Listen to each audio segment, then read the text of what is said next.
अध्याय 13 प्रकृति, पुरुष तथा चेतना। जो व्यक्ति शरीर, आत्मा तथा इनसे भी परे परमात्मा के अंतर को समझ लेता है, उसे इस भौतिक जगत से मोक्ष प्राप्त होता है। अर्जुन ने कहा, हे कृष्ण, मैं प्रकृति एवं पुरुष, भोक्ता, क्षेत्र एवं क्षेत्रज्ञ तथा ज्ञान एवं ज्ञेय के विषय में जानने का इच्छुक हूँ। श्री भगवान ने कहा, हे कुंती पुत्र, यह शरीर क्षेत्र कहलाता है और इस क्षेत्र को जानने वाला क्षेत्रज्ञ है। तात्पर्य: अर्जुन प्रकृति, पुरुष, क्षेत्र, क्षेत्रज्ञ, ज्ञान तथा ज्ञेय के विषय में जानने का इच्छुक था। जब उसने इन सबों के विषय में पूछा तो कृष्ण ने कहा कि यह शरीर क्षेत्र कहलाता है और इस शरीर को जानने वाला क्षेत्रज्ञ है। यह शरीर बद्ध जीव के लिए कर्म क्षेत्र है। बद्ध जीव इस संसार में बंधा हुआ है और वह भौतिक प्रकृति पर अपना प्रभुत्व प्राप्त करने का प्रयत्न करता है। इस प्रकार प्रकृति पर प्रभुत्व दिखाने की क्षमता के अनुसार उसे कर्म क्षेत्र प्राप्त होता है। यह कर्म क्षेत्र शरीर है। और यह शरीर क्या है? शरीर इंद्रियों से बना हुआ है। बद्ध जीव इंद्रिय तृप्ति चाहता है और इंद्रिय तृप्ति को भोगने की क्षमता के अनुसार ही उसे शरीर या कर्म क्षेत्र प्रदान किया जाता है। इसीलिए बद्ध जीव के लिए यह शरीर क्षेत्र अथवा कर्म क्षेत्र कहलाता है। अब जो व्यक्ति अपने आप को शरीर मानता है, वह क्षेत्रज्ञ कहलाता है। क्षेत्र तथा क्षेत्रज्ञ अथवा शरीर और शरीर के ज्ञाता, देही का अंतर समझ पाना कठिन नहीं है। कोई भी व्यक्ति यह सोच सकता है कि बाल्यकाल से वृद्धावस्था तक उसमें अनेक परिवर्तन होते रहते हैं, फिर भी वह व्यक्ति वही रहता है। इस प्रकार कर्म क्षेत्र के ज्ञाता तथा वास्तविक कर्म क्षेत्र में अंतर है। एक बद्ध जीव यह जान सकता है कि वह अपने शरीर से भिन्न है। प्रारंभ में ही बताया गया है कि जीव शरीर के भीतर है और यह शरीर बालक से किशोर, किशोर से तरुण तथा तरुण से वृद्ध के रूप में बदलता जाता है और शरीरधारी जानता है कि शरीर परिवर्तित हो रहा है। स्वामी स्पष्टतः क्षेत्रज्ञ है। कभी कभी हम सोचते हैं, मैं सुखी हूँ, मैं पुरुष हूँ, मैं स्त्री हूँ, मैं कुत्ता हूँ, मैं बिल्ली हूँ। ये ज्ञाता की शारीरिक उपाधियाँ हैं, लेकिन ज्ञाता शरीर से भिन्न होता है। भले ही हम तरह तरह की वस्तुएं प्रयोग में लाएं, जैसे कपड़े इत्यादि, लेकिन हम जानते हैं कि हम इन वस्तुओं से भिन्न हैं। इसी प्रकार थोड़ा विचार करने पर हम यह भी जानते हैं कि हम शरीर से भिन्न हैं। मैं, तुम या अन्य कोई जिसने शरीर धारण कर रखा है क्षेत्रज्ञ कहलाता है, अर्थात वह कर्म क्षेत्र का ज्ञाता है और यह शरीर क्षेत्र है, साक्षात कर्म क्षेत्र है। भगवद गीता के प्रथम 6 अध्यायों में शरीर के ज्ञाता जीव तथा जिस स्थिति में वह भगवान को समझ सकता है उसका वर्णन हुआ है। बीच के 6 अध्यायों में भगवान तथा भगवान के साथ जीवात्मा के संबंध एवं भक्ति के प्रसंग में परमात्मा का वर्णन है। इन अध्यायों में भगवान की श्रेष्ठता तथा जीव की अधीन अवस्था की निश्चित रूप से परिभाषा की गई है। जीवात्माएं सभी प्रकार से अधीन हैं और अपनी विस्मृति के कारण वे कष्ट उठा रहे हैं। जब पुण्य कर्मों द्वारा उन्हें प्रकाश मिलता है तो वे विभिन्न परिस्थितियों में यथा आर्त, धनहीन, जिज्ञासु तथा ज्ञान पिपासु के रूप में भगवान के पास पहुँचती है। इसका भी वर्णन हुआ है। अब 13वें अध्याय से आगे इसकी व्याख्या हुई है कि किस प्रकार जीवात्मा प्रकृति के संपर्क में आता है और किस प्रकार कर्म, ज्ञान तथा भक्ति के विभिन्न साधनों के द्वारा परमेश्वर उसका उद्धार करते हैं।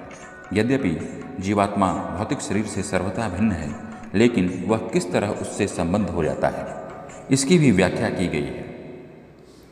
हे भरतवंशी, तुम्हें ज्ञात होना चाहिए कि मैं भी समस्त शरीरों में ज्ञाता भी हूँ और इस शरीर तथा इसके ज्ञाता को जान लेना ज्ञान कहलाता है, ऐसा मेरा मत है। तात्पर्य: शरीर, शरीर के ज्ञाता, आत्मा तथा परमात्मा विषयक व्याख्या के दौरान हमें 3 विभिन्न विषय मिलेंगे: भगवान, जीव तथा पदार्थ। प्रत्येक कर्म क्षेत्र में प्रत्येक शरीर में 2 आत्माएं होती हैं, आत्मा तथा परमात्मा। चूँकि परमात्मा भगवान श्री कृष्ण का स्वांश है, अतः कृष्ण कहते हैं, मैं भी ज्ञाता हूँ, लेकिन मैं शरीर का व्यष्टि ज्ञाता नहीं हूँ, मैं परम ज्ञाता हूँ। मैं शरीर में परमात्मा के रूप में विद्यमान रहता हूँ। जो क्षेत्र तथा क्षेत्रज्ञ का अध्ययन भगवद गीता के माध्यम से सूक्ष्मता से करता है उसे यह ज्ञान प्राप्त हो सकता है। भगवान कहते हैं, मैं प्रत्येक शरीर के कर्म क्षेत्र का ज्ञाता हूँ। व्यक्ति भले ही अपने शरीर का ज्ञाता हो, किंतु उसे अन्य शरीरों का ज्ञान नहीं होगा। समस्त शरीरों में परमात्मा रूप में विद्यमान भगवान समस्त शरीरों के विषय में जानते हैं। ये जीवन की विविध योनियों के सभी शरीरों को जानने वाले हैं। एक नागरिक अपने भूमिखंड के विषय में सब कुछ जानता है, लेकिन राजा को न केवल अपने महल का अपितु प्रत्येक नागरिक की भू संपत्ति का ज्ञान रहता है। इसी प्रकार कोई भले ही अपने शरीर का स्वामी हो, लेकिन परमेश्वर समस्त शरीरों के अधिपति हैं। राजा अपने साम्राज्य का मूल अधिपति होता है और नागरिक गौण अधिपति। इसी प्रकार परमेश्वर समस्त शरीरों के परम अधिपति हैं। यह शरीर इंद्रियों से युक्त है। परमेश्वर ऋषिकेश हैं, जिसका अर्थ है इंद्रियों के नियामक। वे इंद्रियों के आदि नियामक हैं। जिस प्रकार राजा अपने राज्य की समस्त गतिविधियों का आदि नियामक होता है, नागरिक तो गौण नियामक होते हैं। भगवान का कथन है, मैं ज्ञाता भी हूँ।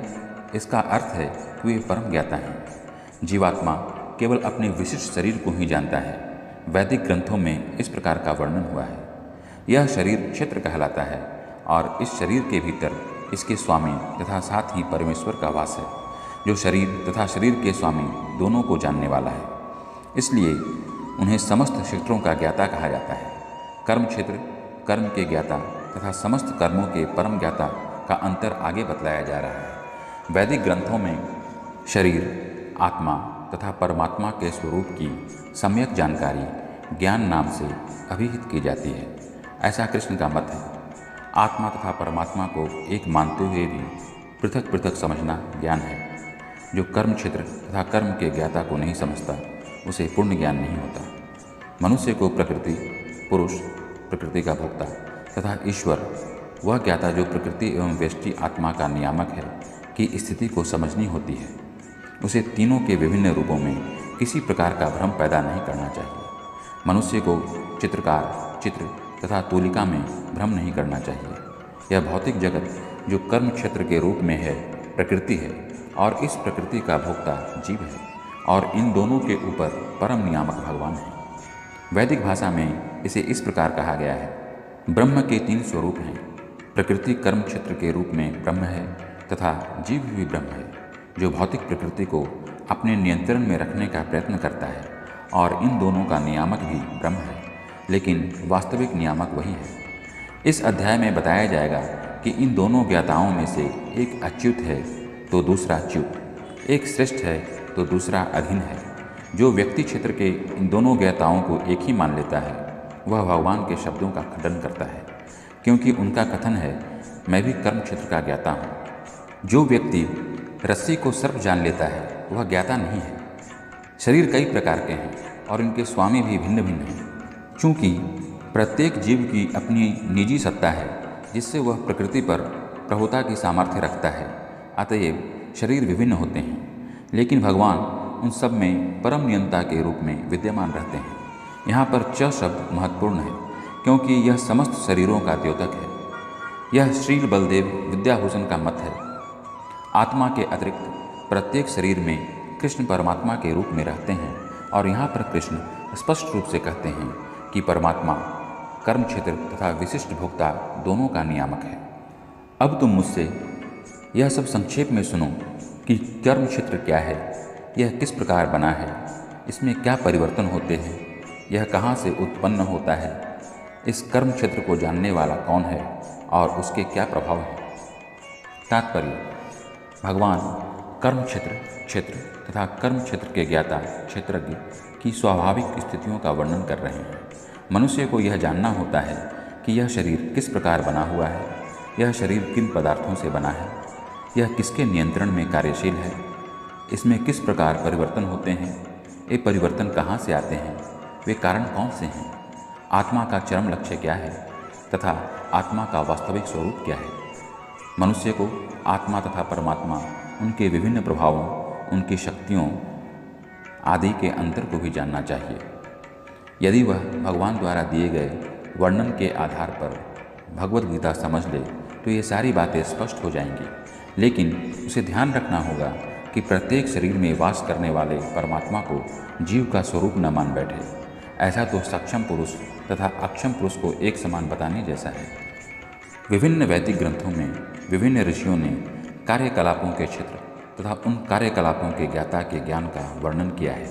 इसे विशेष रूप से वेदांत सूत्र में कार्य कारण के समस्त तर्क समेत प्रस्तुत किया गया है। तात्पर्य, इस ज्ञान की व्याख्या करने में भगवान कृष्ण सर्वोच्च प्रमाण है। फिर भी विद्वान तथा प्रामाणिक लोग सदैव पूर्ववर्ती आचार्यों का साक्ष्य प्रस्तुत करते हैं। कृष्ण आत्मा तथा परमात्मा की द्वैतता तथा अद्वैतता संबंधी इस अतीव विवादपूर्ण विषय की व्याख्या वेदांत नामक शास्त्र का उल्लेख करते हुए कर रहे हैं, जिसे प्रमाण माना जाता है। सर्वप्रथम वे कहते हैं, यह विभिन्न ऋषियों के मतानुसार है। जहाँ तक ऋषियों का संबंध है, श्री कृष्ण के अतिरिक्त व्यासदेव, जो वेदांत सूत्र के रचयिता हैं, महान ऋषि हैं और वेदांत सूत्र में द्वैत की भली भांति व्याख्या हुई है। व्यासदेव के पिता पराशर भी महर्षि हैं और उन्होंने धर्म संबंधी अपने ग्रंथों में लिखा है, तुम, मैं तथा अन्य सारे जीव अर्थात हम सभी दिव्य हैं। भले ही हमारे शरीर भौतिक हों, हम अपने अपने कर्मों के कारण प्रकृति के तीनों गुणों के वशीभूत होकर पतित हो गए हैं। फलतः कुछ लोग उच्चतर धरातल पर हैं और कुछ निम्नतर धरातल पर हैं।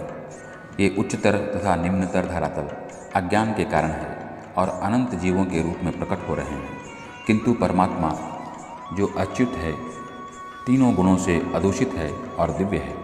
इसी प्रकार मूल वेदों में विशेषतया कठोपनिषद में आत्मा, परमात्मा तथा शरीर का अंतर बताया गया है।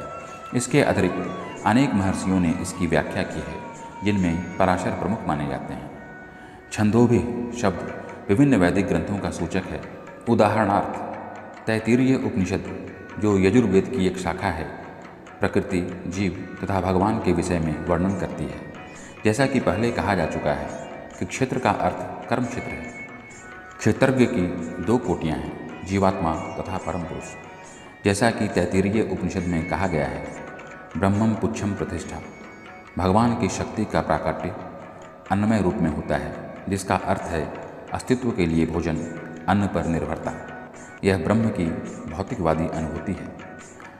अन्न में परम सत्य की अनुभूति करने के पश्चात फिर प्राणमय रूप में मनुष्य सजीव लक्षणों या जीवन रूपों में परम सत्य की अनुभूति करता है। ज्ञानमय रूप में यह अनुभूति सजीव लक्षणों से आगे बढ़कर चिंतन, अनुभव तथा आकांक्षा तक पहुँचती है। तब ब्रह्म की उच्चतर अनुभूति होती है, जिसे विज्ञानमय रूप कहते हैं, जिसमें जीव के मन तथा जीवन के लक्षणों को जीव से भिन्न समझा जाता है। इसके पश्चात परम अवस्था आती है, जो आनंदमय है, अर्थात सर्व आनंदमय प्रकृति की अनुभूति है। इस प्रकार से ब्रह्म अनुभूति की 5 अवस्थाएं हैं, जिन्हें ब्रह्मपुच्छम कहा जाता है।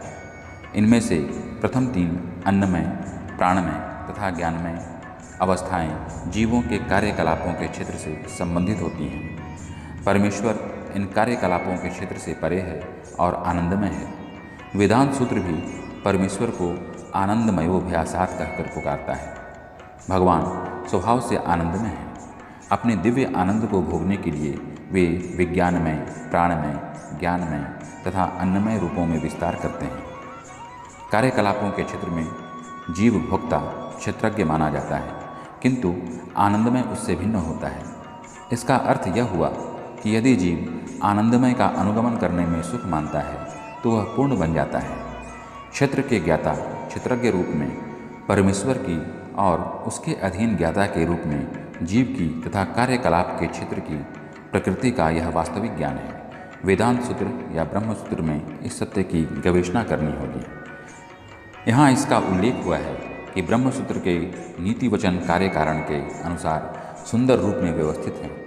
इनमें से कुछ सूत्र इस प्रकार हैं। प्रथम सूत्र कार्यकलापों के क्षेत्र को सूचित करता है, दूसरा जीव को और तीसरा परमेश्वर को, जो विभिन्न जीवों के आश्रय तत्व हैं। पंच महाभूत, अहंकार, बुद्धि, अव्यक्त, तीनों गुणों की अप्रकट अवस्था, 10 इंद्रियां तथा मन, 5 इंद्रिय विषय, इच्छा, द्वेष, सुख, दुख, संघात, जीवन के लक्षण तथा धैर्य, इन सब को संक्षेप में कर्म का क्षेत्र तथा उसकी अंतःक्रियाएं विकार कहा जाता है। तात्पर्य: महर्षियों, वैदिक सूक्तों एवं वेदांत सूत्र के प्रामाणिक कथनों के आधार पर इस संसार के अवयवों को इस प्रकार से समझा जा सकता है। पहले तो पृथ्वी, जल, अग्नि, वायु तथा आकाश, ये 5 महाभूत हैं। फिर अहंकार, बुद्धि तथा तीनों गुणों की अव्यक्त अवस्था आती है। इसके पश्चात 5 ज्ञानेंद्रियां हैं: नेत्र, कान, नाक, जीभ तथा त्वचा। फिर 5 कर्मेंद्रियां वाणी, पाँव, हाथ, गुदा तथा लिंग हैं। तब इन इंद्रियों के ऊपर मन होता है, जो भीतर रहने के कारण अंतः इंद्रिय कहा जा सकता है। इस प्रकार मन समेत कुल 11 इंद्रियां होती हैं। फिर इन इंद्रियों के 5 विषय हैं: गंध, स्वाद, रूप, स्पर्श तथा ध्वनि। इस तरह इन 24 तत्वों का समूह कार्यक्षेत्र कहलाता है। यदि कोई इन 24 विषयों का विश्लेषण करे तो उसे कार्यक्षेत्र समझ में आ जाएगा। फिर इच्छा, द्वेष, सुख तथा दुख नामक अंतःक्रियाएं विकार हैं, जो स्थूल देह के 5 महाभूतों की अभिव्यक्तियां हैं। चेतना तथा धैर्य द्वारा प्रदर्शित जीवन के लक्षण सूक्ष्म शरीर अर्थात मन, अहंकार तथा बुद्धि के प्राकट्य हैं। ये सूक्ष्म तत्व भी कर्म क्षेत्र में सम्मिलित रहते हैं। पंच महाभूत अहंकार की स्थूल अभिव्यक्ति है, जो अहंकार की मूल अवस्था को ही प्रदर्शित करती है, जिसे भौतिकवादी बोध या तामस बुद्धि कहा जाता है। यह और आगे प्रकृति के तीनों गुणों की अप्रकट अवस्था की सूचक है। प्रकृति के अव्यक्त गुणों को प्रधान कहा जाता है। जो व्यक्ति इन 24 तत्वों को उनके विकारों समेत जानना चाहता है, उसे विस्तार से दर्शन का अध्ययन करना चाहिए। भगवत गीता में केवल सारांश दिया गया है। शरीर इन समस्त तत्वों की अभिव्यक्ति है। शरीर में 6 प्रकार के परिवर्तन होते हैं। यह उत्पन्न होता है, बढ़ता है, टिकता है, संतान उत्पन्न करता है और तब यह क्षीण होता है और अंत में समाप्त हो जाता है। अतएव क्षेत्र अस्थायी भौतिक वस्तु है, लेकिन क्षेत्र का ज्ञाता, क्षेत्रज्ञ इससे भिन्न रहता है। विनम्रता, दंभहीनता, अहिंसा, सहिष्णुता, सरलता, प्रामाणिक गुरु के पास जाना, पवित्रता, स्थिरता, आत्मसंयम, इंद्रिय तृप्ति के विषयों का परित्याग, अहंकार का अभाव, जन्म, मृत्यु, वृद्धावस्था तथा रोगों के दोषों की अनुभूति, वैराग्य, संतान, स्त्री, घर तथा अन्य वस्तुओं की ममता से मुक्ति, अच्छी तथा बुरी घटनाओं के प्रति संभाव, मेरे प्रति निरंतर अनन्य भक्ति, एकांत स्थान में रहने की इच्छा, जन समूह से विलगाव, आत्म साक्षात्कार की महत्ता को स्वीकारना तथा परम सत्य की दार्शनिक खोज, इन सब को मैं ज्ञान घोषित करता हूँ और इनके अतिरिक्त जो भी हैं वह सब अज्ञान है। तात्पर्य: कभी कभी अल्पज्ञ लोग ज्ञान की इस प्रक्रिया को कार्यक्षेत्र की अंतःक्रिया विकार के रूप में मानने की भूल करते हैं, लेकिन वास्तव में यही असली ज्ञान की प्रक्रिया है।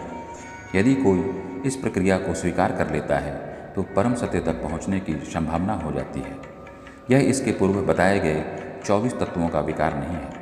यह वास्तव में इन तत्वों के पास से बाहर निकलने का साधन है। देहधारी आत्मा 24 तत्वों से बने आवरण रूप शरीर में बंद रहता है और यहाँ पर ज्ञान की जिस प्रक्रिया का वर्णन है वह इससे बाहर निकलने का साधन है।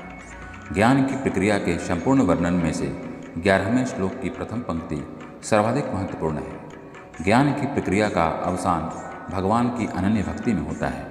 अतएव यदि कोई भगवान की दिव्य सेवा को नहीं प्राप्त कर पाता या प्राप्त करने में असमर्थ है तो शेष 19 बातें व्यर्थ हैं। लेकिन यदि कोई पूर्ण कृष्ण भावना से भक्ति ग्रहण करता है तो अन्य 19 बातें उसके अंदर स्वयमेव विकसित हो जाती है। जैसा कि श्रीमद् भागवत में कहा गया है, जिसने भक्ति की अवस्था प्राप्त कर ली है उसमें ज्ञान के सारे गुण विकसित हो जाते हैं। जैसा कि 8वें श्लोक में उल्लेख हुआ है, गुरु ग्रहण करने का सिद्धांत अनिवार्य है। यहाँ तक कि जो भक्ति स्वीकार करते हैं उनके लिए भी यह अत्यावश्यक है। आध्यात्मिक जीवन का शुभारंभ तभी होता है जब प्रामाणिक गुरु ग्रहण किया जाए। भगवान श्री कृष्ण यहाँ पर स्पष्ट कहते हैं कि ज्ञान की यह प्रक्रिया ही वास्तविक मार्ग है। इससे परे जो भी विचार किया जाता है व्यर्थ होता है। यहाँ पर ज्ञान की जो रूपरेखा प्रस्तुत की गई है उसका निम्नलिखित प्रकार से विश्लेषण किया जा सकता है। विनम्रता का अर्थ है कि मनुष्य को अन्यों द्वारा सम्मान पाने के लिए इच्छुक नहीं रहना चाहिए। हम देहात्म बुद्धि के कारण अन्यों से सम्मान पाने के भूखे रहते हैं, लेकिन पूर्ण ज्ञान से युक्त व्यक्ति की दृष्टि में जो यह जानता है कि वह शरीर नहीं है, इस शरीर से संबंध कोई भी वस्तु, सम्मान या अपमान व्यर्थ होता है। इस भौतिक छल के पीछे पीछे दौड़ने से कोई लाभ नहीं है। लोग अपने धर्म में प्रसिद्धि चाहते हैं, अतएव यह देखा गया है कि कोई व्यक्ति धर्म के सिद्धांतों को जाने बिना ही ऐसे समुदाय में सम्मिलित हो जाता है जो वास्तव में धार्मिक सिद्धांतों का पालन नहीं करता, और इस तरह वह धार्मिक गुरु के रूप में अपना प्रचार करना चाहता है। जहाँ तक आध्यात्मिक ज्ञान में वास्तविक प्रगति की बात है, मनुष्य को चाहिए कि वह अपनी परीक्षा करे और वह कहाँ तक उन्नति कर रहा है, वह इन बातों के द्वारा अपनी परीक्षा कर सकता है। अहिंसा का सामान्य अर्थ वध न करना या शरीर को नष्ट न करना लिया जाता है, लेकिन अहिंसा का वास्तविक अर्थ है अन्यों को विपत्ति में न डालना। देहात्म बुद्धि के कारण सामान्य लोग अज्ञान द्वारा ग्रस्त रहते हैं और निरंतर भौतिक कष्ट भोगते रहते हैं। अतएव जब कोई लोगों को आध्यात्मिक ज्ञान की ओर ऊपर नहीं उठाता, तब तक वह हिंसा का अभ्यास करता रहता है। व्यक्ति को लोगों में वास्तविक ज्ञान वितरित करने का भरसक प्रयास करना चाहिए, जिससे वे प्रबुद्ध हों और इस भवबंधन से छूट सकें। यही अहिंसा है। सहिष्णुता का अर्थ है कि मनुष्य अन्य द्वारा किए गए अपमान तथा तिरस्कार को सहे। जो आध्यात्मिक ज्ञान के उन्नति करने में लगा रहता है, उसे अन्यों के तिरस्कार तथा अपमान सहने पड़ते हैं। ऐसा इसलिए होता है क्योंकि यह भौतिक स्वभाव है। यहाँ तक कि बालक प्रहलाद को भी, जो 5 वर्ष के थे और जो आध्यात्मिक ज्ञान के अनुशीलन में लगे थे, संकट का सामना करना पड़ा था जब उनका पिता उनकी भक्ति का विरोधी बन गया। उनके पिता ने उन्हें मारने के अनेक प्रयत्न किए, किंतु प्रहलाद ने सहन कर लिया। अतएव आध्यात्मिक ज्ञान की उन्नति करते हुए अनेक अवरोध आ सकते हैं, लेकिन हमें सहिष्णु बनकर संकल्पपूर्वक प्रगति करते रहना चाहिए। सरलता का अर्थ है कि बिना किसी कूटनीति के मनुष्य इतना सरल हो कि अपने शत्रु तक से वास्तविक सत्य का उद्घाटन कर सके। जहाँ तक गुरु बनाने का प्रश्न है, आध्यात्मिक ज्ञान में प्रगति करने के लिए यह अत्यावश्यक है, क्योंकि बिना प्रामाणिक गुरु के यह संभव नहीं है। मनुष्य को चाहिए कि विनम्रतापूर्वक गुरु के पास जाए और उसे अपनी समस्त सेवाएं अर्पित करे, जिससे वह शिष्य को अपना आशीर्वाद दे सके। चूँकि प्रामाणिक गुरु कृष्ण का प्रतिनिधि होता है, अतएव यदि वह शिष्य को आशीर्वाद देता है तो शिष्य तुरंत ही प्रगति करने लगता है, भले ही वह विधि विधानों का पालन न करता रहा हो अथवा बिना किसी स्वार्थ के अपने गुरु की सेवा करता है।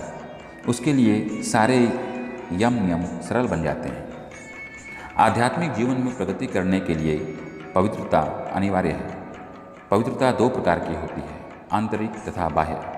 बाह्य पवित्रता का अर्थ है स्नान करना, लेकिन आंतरिक पवित्रता के लिए निरंतर कृष्ण का चिंतन तथा हरे कृष्ण मंत्र का कीर्तन करना होता है। इस विधि से मन में से पूर्व कर्म की संचित धूलि हट जाती है। दृढ़ता का अर्थ है कि आध्यात्मिक जीवन में उन्नति करने के लिए मनुष्य दृढ़ संकल्प हो। ऐसे संकल्प के बिना मनुष्य ठोस प्रगति नहीं कर सकता। आत्मसंयम का अर्थ है कि आध्यात्मिक उन्नति के पथ पर जो भी बाधक हो उसे स्वीकार न करना। मनुष्य को इसका अभ्यस्त बनकर ऐसी किसी भी वस्तु को त्याग देना चाहिए जो आध्यात्मिक उन्नति के पथ के प्रतिकूल हो। यह असली वैराग्य है। इंद्रियां इतनी प्रबल हैं कि वे सदैव इंद्रिय तृप्ति के लिए उत्सुक रहती हैं। अनावश्यक मांगों की पूर्ति नहीं करनी चाहिए। इंद्रियों को उतनी ही तृप्ति की जानी चाहिए जिससे आध्यात्मिक जीवन में आगे बढ़ने में अपने कर्तव्य की पूर्ति होती हो। सबसे महत्वपूर्ण किंतु वश में न आने वाली इंद्रिय जीव है। यदि जीव पर संयम कर लिया गया तो समझो अन्य सारी इंद्रियां वशीभूत हो गईं। जीव का कार्य है स्वाद ग्रहण करना तथा उच्चारण करना। अतएव नियमित रूप से जीव को कृष्णार्पित भोग के उच्छिष्ट का स्वाद लेने में तथा हरे कृष्ण का कीर्तन करने में प्रयुक्त करना चाहिए। जहाँ तक नेत्रों का संबंध है, उन्हें कृष्ण के सुंदर रूप के अतिरिक्त अन्य कुछ नहीं देखने देना चाहिए। इससे नेत्र वश में होंगे। इसी प्रकार कानों को कृष्ण के विषय में श्रवण करने में लगाना चाहिए और नाक को कृष्णार्पित फूलों को सूंघने में लगाना चाहिए। यह भक्ति की विधि है और यहाँ यह समझना होगा कि भगवद गीता केवल भक्ति के विज्ञान का प्रतिपादन करती है। भक्ति ही प्रमुख एवं एकमात्र लक्ष्य है। भगवत गीता के बुद्धिहीन भाष्यकार पाठक के ध्यान को अन्य विषयों की ओर मोड़ना चाहते हैं, लेकिन भगवत गीता में भक्ति के अतिरिक्त अन्य कोई भी विषय नहीं है। मिथ्या अहंकार का अर्थ है इस शरीर को आत्मा मानना। जब कोई यह जान जाता है कि वह शरीर नहीं अपितु आत्मा है, तो वह वास्तविक अहंकार को प्राप्त होता है। अहंकार तो रहता ही है, मिथ्या अहंकार की भर्त्सना की जाती है, वास्तविक अहंकार की नहीं। वैदिक साहित्य में कहा गया है, अहम ब्रह्मास्मि, मैं ब्रह्म हूँ, मैं आत्मा हूँ, मैं हूँ ही आत्मभाव है, और यह आत्म साक्षात्कार की मुक्त अवस्था में भी पाया जाता है। मैं हूँ का भाव ही अहंकार है, लेकिन जब मैं हूँ भाव को मिथ्या शरीर के लिए प्रयुक्त किया जाता है तो वह मिथ्या अहंकार होता है। जब इस आत्मभाव को वास्तविकता के लिए प्रयुक्त किया जाता है तो वह वास्तविक अहंकार होता है। ऐसे कुछ दार्शनिक हैं जो यह कहते हैं कि हमें अपना अहंकार त्यागना चाहिए, लेकिन हम अपने अहंकार को त्यागे कैसे, क्योंकि अहंकार का अर्थ है स्वरूप। लेकिन हमें मिथ्या देहात्म बुद्धि का त्याग करना ही होगा। जन्म, मृत्यु, जरा तथा व्याधि को स्वीकार करने के कष्ट को समझना चाहिए। वैदिक ग्रंथों में जन्म के अनेक वृत्तांत हैं। श्रीमद्भागवत में जन्म से पूर्व की स्थिति, माता के गर्भ में बालक के निवास, उसके कष्ट आदि का सजीव वर्णन हुआ है।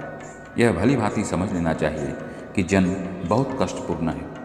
चूँकि हम यह भूल जाते हैं कि माता के गर्भ में हमें कितना कष्ट मिला है, अतएव हम जन्म तथा मृत्यु की पुनरावृत्ति का कोई हल नहीं निकाल पाते। इसी प्रकार मृत्यु के समय भी सभी प्रकार के कष्ट मिलते हैं, जिनका उल्लेख प्रामाणिक शास्त्रों में हुआ है। इनकी विवेचना की जानी चाहिए।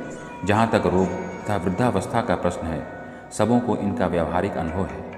कोई भी रोगग्रस्त नहीं होना चाहता, कोई भी बूढ़ा नहीं होना चाहता, लेकिन इनसे बचा नहीं जा सकता। जब तक हम जन्म, मृत्यु, जरा तथा व्याधि के दुखों को देखते हुए इस भौतिक जीवन के प्रति निराशावादी दृष्टिकोण नहीं बना पाते, तब तक आध्यात्मिक जीवन में प्रगति करने के लिए कोई प्रोत्साहन नहीं रह जाता। जहाँ तक संतान, पत्नी तथा घर से विरक्ति की बात है, इसका अर्थ यह नहीं कि इनके लिए कोई भावना ही न हो। ये सब स्नेह की प्राकृतिक वस्तुएं हैं, लेकिन जब ये आध्यात्मिक उन्नति में अनुकूल न हों तो इनके प्रति आसक्त नहीं होना चाहिए। घर को सुखमय बनाने की सर्वोत्तम विधि कृष्ण भावनामृत है। यदि कोई कृष्ण भावनामृत से पूर्ण रहे तो वह अपने घर को अत्यंत सुखमय बना सकता है, क्योंकि कृष्ण भावनामृत की विधि अत्यंत सरल है। इसमें केवल हरे कृष्ण कृष्ण कृष्ण हरे हरे, हरे राम राम राम हरे हरे का कीर्तन करना होता है। कृष्णार्पित भोग का उच्छिष्ट ग्रहण करना होता है। भगवद गीता तथा श्रीमद्भागवत जैसे ग्रंथों पर विचार विमर्श करना होता है और अर्चा विग्रह की पूजा करनी होती है। इन चारों बातों से मनुष्य सुखी होगा। मनुष्य को चाहिए कि अपने परिवार के सदस्यों को ऐसी शिक्षा दे। परिवार के सदस्य प्रतिदिन प्रातः तथा सायंकाल बैठकर साथ साथ हरे कृष्ण मंत्र का कीर्तन करें। यदि कोई इन चारों सिद्धांतों का पालन करते हुए अपने पारिवारिक जीवन को कृष्ण भावनामृत विकसित करने में ढाल सके, तो पारिवारिक जीवन को त्याग कर विरक्त जीवन बिताने की आवश्यकता नहीं होगी। लेकिन यदि यह आध्यात्मिक प्रगति के लिए अनुकूल न रहे तो पारिवारिक जीवन का परित्याग कर देना चाहिए। मनुष्य को चाहिए कि कृष्ण के साक्षात्कार करने या उनकी सेवा करने के लिए सर्वस्व न्यौछावर कर दे, जिस प्रकार से अर्जुन ने किया था। अर्जुन अपने परिजनों को मारना नहीं चाह रहा था, किंतु जब वह समझ गया कि ये परिजन कृष्ण साक्षात्कार में बाधक हो रहे हैं, तो उसने कृष्ण के आदेश को स्वीकार किया। वह उनसे लड़ा और उसने उनको मार डाला। इन सब विषयों में मनुष्य को पारिवारिक जीवन के सुख दुख से विरक्त होना चाहिए, क्योंकि इस संसार में कोई कभी भी न तो पूर्ण सुखी रह सकता है न दुखी। सुख दुख भौतिक जीवन को दूषित करने वाले हैं। मनुष्य को चाहिए कि इन्हें सहना सीखे, जैसा कि भगवत गीता में उपदेश में दिया है। कोई कभी भी सुख दुख के आने जाने पर प्रतिबंध नहीं लगा सकता। अतः मनुष्य को चाहिए कि भौतिकवादी जीवन शैली से अपने को विलग कर ले और दोनों ही दशाओं में समभाव बनाए रहे। सामान्यतया जब हमें इच्छित वस्तु मिल जाती है तो हम अत्यंत प्रसन्न होते हैं, और जब अनिच्छित घटना घटती है तो हम दुखी होते हैं। लेकिन यदि हम वास्तविक आध्यात्मिक स्थिति को प्राप्त हों तो ये बातें हमें विचलित नहीं कर पाएंगी। इस स्थिति तक पहुँचने के लिए हमें अटूट भक्ति का अभ्यास करना होता है। विपथ हुए बिना कृष्ण भक्ति का अर्थ होता है भक्ति की 9 विधियों कीर्तन, श्रवण, पूजन आदि में प्रवृत्त होना, जैसा 9वें अध्याय के अंतिम श्लोक में वर्णन हुआ है। इस विधि का अनुसरण करना चाहिए। यह स्वाभाविक है कि आध्यात्मिक जीवन शैली का अभ्यस्त हो जाने पर मनुष्य भौतिकवादी लोगों से मिलना नहीं चाहेगा, इससे उसे हानि पहुंच सकती है। मनुष्य को चाहिए कि वह यह परीक्षा करके देख ले कि वह अवांछित संगति के बिना एकांतवास करने में कहाँ तक सक्षम है।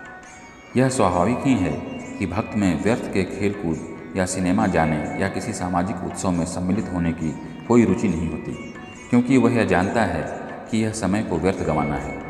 कुछ शोध छात्र तथा दार्शनिक ऐसे हैं जो काम वासनापूर्ण जीवन या अन्य विषय का अध्ययन करते हैं, लेकिन भगवत गीता के अनुसार ऐसा शोध कार्य और दार्शनिक चिंतन निरर्थक है।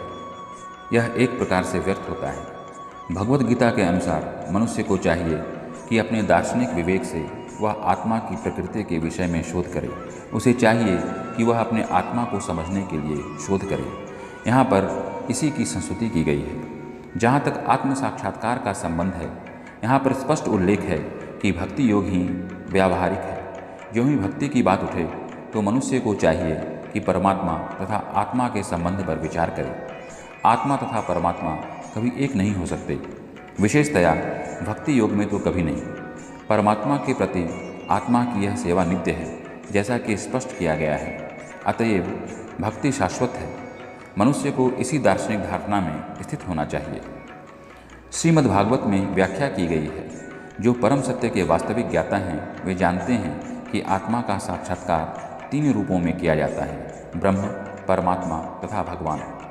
परम सत्य के साक्षात्कार में भगवान पराकाष्ठा होते हैं।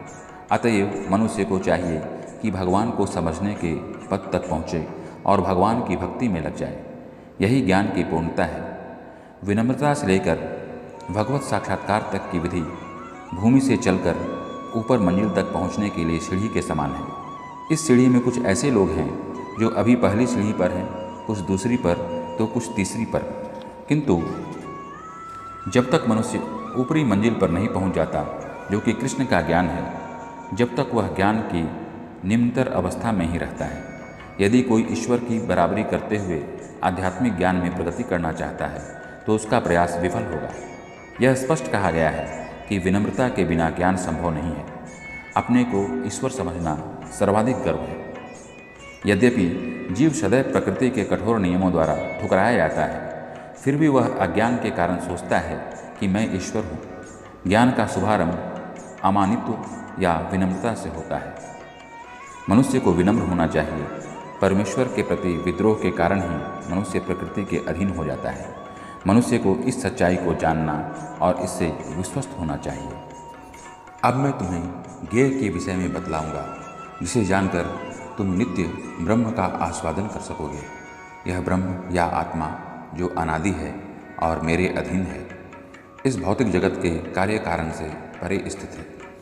तात्पर्य: भगवान ने क्षेत्र तथा क्षेत्रज्ञ की व्याख्या की। उन्होंने क्षेत्रज्ञ को जानने की विधि की भी व्याख्या की। अब वे ज्ञेय के विषय में बता रहे हैं। पहले आत्मा के विषय में, फिर परमात्मा के विषय में। ज्ञाता अर्थात आत्मा तथा परमात्मा दोनों ही के ज्ञान से मनुष्य जीवन अमृत का आस्वादन कर सकता है। जैसा कि 2वें अध्याय में कहा गया है, जीव नित्य है। इसकी भी यहाँ पुष्टि हुई है। जीव के उत्पन्न होने की कोई निश्चित तिथि नहीं है, न ही कोई परमेश्वर से जीवात्मा के प्राकाट्य का इतिहास बता सकता है। अतएव वह अनादि है। इसकी पुष्टि वैदिक साहित्य से होती है। शरीर का ज्ञाता न तो कभी उत्पन्न होता है और न मरता है, वह ज्ञान से पूर्ण होता है।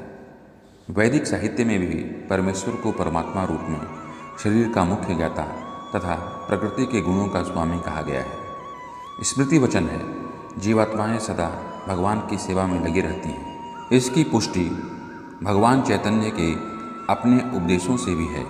अतएव इस श्लोक में ब्रह्म का जो वर्णन है वह आत्मा का है, और जब ब्रह्म शब्द जीवात्मा के लिए व्यवहृत होता है तो यह समझना चाहिए कि वह आनंद ब्रह्म न होकर विज्ञान ब्रह्म है। आनंद ब्रह्म ही पर ब्रह्म भगवान है। उनके हाथ, पाँव, आँखें, सिर तथा मुँह तथा उनके कान सर्वत्र हैं। इस प्रकार परमात्मा सभी वस्तुओं में व्याप्त होकर अवस्थित है। तात्पर्य: जिस प्रकार सूर्य अपनी अनंत रश्मियों को विकीर्ण करके स्थित है, उसी प्रकार परमात्मा या भगवान भी हैं। वे अपने सर्वव्यापी रूप में स्थित रहते हैं और उनमें आदि शिक्षक ब्रह्मा से लेकर छोटी सी चींटी तक के सारे जीव स्थित हैं। उनके अनंत सिर, हाथ, पांव तथा नेत्र हैं और अनंत जीव हैं। ये सभी परमात्मा में ही स्थित हैं। अतएव परमात्मा सर्वव्यापक है, लेकिन आत्मा यह नहीं कह सकता कि उसके हाथ, पांव तथा नेत्र चारों दिशाओं में हैं। यह संभव नहीं है।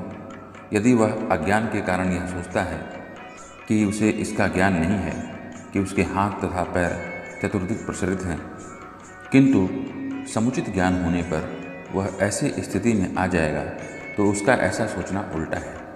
इसका अर्थ यही होता है कि प्रकृति द्वारा बद्ध होने के कारण आत्मा परम नहीं है। परमात्मा आत्मा से भिन्न है। परमात्मा अपना हाथ असीम दूरी तक फैला सकता है, किंतु आत्मा ऐसा नहीं कर सकता। भगवद गीता में भगवान कहते हैं कि यदि कोई उन्हें पत्र, पुष्प या जल अर्पित करता है तो वे उसे स्वीकार करते हैं। यदि भगवान दूर होते तो फिर इन वस्तुओं को वे कैसे स्वीकार कर पाते? यही भगवान की सर्वशक्तिमत्ता है। यद्यपि वे पृथ्वी से बहुत दूर अपने धाम में स्थित हैं, तो भी वे किसी के द्वारा अर्पित कोई भी वस्तु अपना हाथ फैलाकर ग्रहण कर सकते हैं। यही उनकी शक्तिमत्ता है। ब्रह्म संहिता में कहा गया है, यद्यपि वे अपने दिव्य लोक में लीलारत रहते हैं, फिर भी वे सर्वव्यापी हैं। आत्मा ऐसा घोषित नहीं कर सकता कि वह सर्वव्याप्त है। अतएव इस श्लोक में आत्मा जीव नहीं अपितु परमात्मा या भगवान का वर्णन हुआ है। परमात्मा समस्त इंद्रियों के मूल स्रोत हैं, फिर भी वे इंद्रियों से रहित हैं। वे समस्त जीवों के पालनकर्ता होकर भी अनासक्त हैं। वे प्रकृति के गुणों से परे हैं, फिर भी वे भौतिक प्रकृति के समस्त गुणों के स्वामी हैं। तात्पर्य: यद्यपि परमेश्वर समस्त जीवों की समस्त इंद्रियों के स्रोत हैं, फिर भी जीवों की तरह उनके भौतिक इंद्रियां नहीं होती। वास्तव में जीवों में आध्यात्मिक इंद्रियां होती हैं, लेकिन बद्ध जीवन में वे भौतिक तत्वों से आच्छादित रहती हैं। अतएव इंद्रिय कार्यों का प्राकट्य पदार्थ द्वारा होता है। परमेश्वर की इंद्रियां इस तरह आच्छादित नहीं रहती। उनकी इंद्रियां दिव्य होती हैं, अतएव निर्गुण कहलाती है। गुण का अर्थ है भौतिक गुण, लेकिन उनकी इंद्रियां भौतिक आवरण से रहित होती है। यह समझ लेना चाहिए कि उनकी इंद्रियां हमारी इंद्रियों जैसी नहीं होती। यद्यपि वे हमारे समस्त इंद्रिय कार्यों के स्रोत हैं, लेकिन उनकी इंद्रियां दिव्य होती हैं, जो कल्मश रहित होती हैं। इसकी बड़ी ही सुंदर व्याख्या श्वेताश्वर उपनिषद में हुई है। भगवान के हाथ भौतिक कल्मशों से ग्रस्त नहीं होते, अतएव उन्हें जो कुछ अर्पित किया जाता है उसे वे अपने हाथों से ग्रहण करते हैं। बद्ध जीव तथा परमात्मा में यही अंतर है। उनके भौतिक नेत्र नहीं होते, फिर भी उनके नेत्र होते हैं, अन्यथा वे कैसे देख सकते? वे सब कुछ देखते हैं, भूत, वर्तमान तथा भविष्य। वे जीवों के हृदय में वास करते हैं और वे जानते हैं कि भूतकाल में हमने क्या किया, अब क्या कर रहे हैं और भविष्य में क्या होने वाला है। इसकी पुष्टि भगवद गीता में हुई है। वे सब कुछ जानते हैं, किंतु उन्हें कोई नहीं जानता। कहा जाता है कि परमेश्वर के हमारे जैसे पाँव नहीं हैं, लेकिन वे आकाश में विचरण कर सकते हैं, क्योंकि उनके आध्यात्मिक पाँव होते हैं। दूसरे शब्दों में भगवान निराकार नहीं हैं। उनके अपने नेत्र, पाँव, हाथ सभी कुछ होते हैं, और चूँकि हम सभी परमेश्वर के अंश हैं, अतएव हमारे पास भी ये सारी वस्तुएं होती हैं। लेकिन उनके हाथ, पाँव, नेत्र तथा अन्य इंद्रियां प्रकृति द्वारा कल्मशग्रस्त नहीं होती। भगवद गीता से भी पुष्टि होती है कि जब भगवान प्रकट होते हैं तो वे अपनी अंतरंगा शक्ति से यथारूप में प्रकट होते हैं। वे भौतिक शक्ति द्वारा कल्मशग्रस्त नहीं होते, क्योंकि वे भौतिक शक्ति के भी स्वामी हैं। वैदिक साहित्य से हमें पता चलता है कि उनका शरीर आध्यात्मिक है। उनका अपना नित्य स्वरूप होता है, जो सच्चिदानंद विग्रह है। वे समस्त ऐश्वर्य से पूर्ण हैं। वे सारी संपत्ति के स्वामी हैं और सारी शक्ति के स्वामी हैं। वे सर्वाधिक बुद्धिमान तथा ज्ञान से पूर्ण हैं। ये भगवान के कुछ लक्षण हैं। वे समस्त जीवों के पालक हैं और सारी गतिविधि के साक्षी हैं। जहाँ तक वैदिक साहित्य से समझा जा सकता है, परमेश्वर सदैव दिव्य है। यद्यपि हमें उनके हाथ, पाँव, सिर, मुख नहीं दिखते, लेकिन वे होते हैं। और जब हम दिव्य पद तक ऊपर उड़ जाते हैं तो हमें भगवान के स्वरूप के दर्शन होते हैं। कलमशग्रस्त इंद्रियों के कारण हम उनके स्वरूप को देख नहीं पाते। अतएव निर्विशेषवादी भगवान को नहीं समझ सकते, क्योंकि वे भौतिक दृष्टि से प्रभावित होते हैं। परम सत्य जड़ तथा जंगम समस्त जीवों के बाहर तथा भीतर स्थित हैं। सूक्ष्म होने के कारण वे भौतिक इंद्रियों के द्वारा जानने या देखने से परे हैं। यद्यपि वे अत्यंत दूर रहते हैं, किंतु हम सबों के निकट भी हैं। तात्पर्य: वैदिक साहित्य से हम जानते हैं कि परम पुरुष नारायण प्रत्येक जीव के बाहर तथा भीतर निवास करने वाले हैं। वे भौतिक तथा आध्यात्मिक दोनों ही जगतों में विद्यमान रहते हैं। यद्यपि वे बहुत दूर हैं, फिर भी वे हमारे निकट रहते हैं। ये वैदिक साहित्य के वचन हैं। चूँकि वे निरंतर दिव्य आनंद भोगते रहते हैं, अतएव हम यह नहीं समझ पाते कि वे सारे ऐश्वर्य का भोग किस तरह करते हैं। हम इन भौतिक इंद्रियों से न तो उन्हें देख पाते हैं, न समझ पाते हैं। अतएव वैदिक भाषा में कहा गया है कि उन्हें समझने में हमारा भौतिक मन तथा इंद्रियां असमर्थ हैं, किंतु जिसने भक्ति में कृष्ण भावनामृत का अभ्यास करते हुए अपने मन तथा इंद्रियों को शुद्ध कर लिया है, वह उन्हें निरंतर देख सकता है। ब्रह्म संहिता में इसकी पुष्टि हुई है कि परमेश्वर के लिए जिस भक्त में प्रेम उपज चुका है, वह निरंतर उनका दर्शन कर सकता है। और भगवद गीता में इसकी पुष्टि हुई है कि उन्हें केवल भक्ति द्वारा देखा तथा समझा जा सकता है। यद्यपि परमात्मा समस्त जीवों के मध्य विभाजित प्रतीत होता है, लेकिन वह कभी भी विभाजित नहीं है। वह एक रूप में स्थित है। यद्यपि वह प्रत्येक जीव का पालन करता है, लेकिन यह समझना चाहिए कि वह सबों का संहार करता है और सबों को जन्म देता है। तात्पर्य: भगवान सबों के हृदय में परमात्मा रूप में स्थित हैं। तो क्या इसका अर्थ यह हुआ कि वे बटे हुए हैं? नहीं, वास्तव में वे एक हैं। यहाँ पर सूर्य का उदाहरण दिया जाता है। सूर्य मध्याह्न समय अपने स्थान पर रहता है, लेकिन यदि कोई चारों ओर 5000 मील की दूरी पर घूमे और पूछे कि सूर्य कहाँ है, तो सभी लोग यही कहेंगे कि वह उसके सिर पर चमक रहा है। वैदिक साहित्य में यह उदाहरण यह दिखाने के लिए दिया गया है कि यद्यपि भगवान अविभाजित हैं, लेकिन इस प्रकार स्थित हैं मानो विभाजित हों। यही नहीं, वैदिक साहित्य में यह भी कहा गया है कि अपनी सर्वशक्तिमत्ता के द्वारा एक विष्णु सर्वत्र विद्यमान है। जिस तरह अनेक पुरुषों को एक ही सूर्य की प्रतीति अनेक स्थानों में होती है। यद्यपि परमेश्वर प्रत्येक जीव के पालन करता है, किंतु प्रलय के समय सबों का भक्षण कर जाते हैं। इसकी पुष्टि 11वें अध्याय में हो चुकी है, जहाँ भगवान कहते हैं कि वे कुरुक्षेत्र में एकत्र सारे योद्धाओं का भक्षण करने के लिए आए हैं। उन्होंने यह भी कहा है कि वे काल के रूप में सबका भक्षण करते हैं।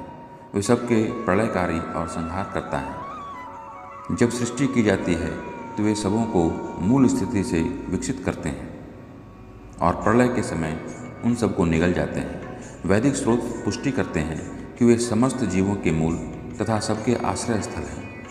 सृष्टि के बाद सारी वस्तुएं उनकी सर्वशक्तिमत्ता पर टिकी रहती हैं और प्रलय के बाद सारी वस्तुएं पुनः उन्हीं में विश्राम पाने के लिए लौट आती हैं। ये सब वैदिक स्रोतों की पुष्टि करने वाले हैं।